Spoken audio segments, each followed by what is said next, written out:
像啊，这个红头丝唯一的街头艺人，每一届演出拢会穿传统的丁字裤，特别声人的目。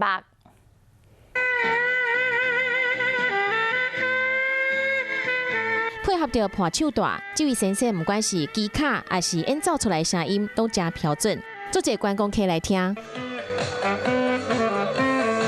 今年62岁周克贵，无讲你可能唔知，李丹书敢若伊一个街头艺人，原本伫台湾做40年的帮模，因为年岁愈来愈大，无法度去做粗重的工课，所以决定要回乡。3个月时间，伊就学响啊，萨克斯风分了真好。我就买一些录音带啊，然后自学，来学他们的技巧。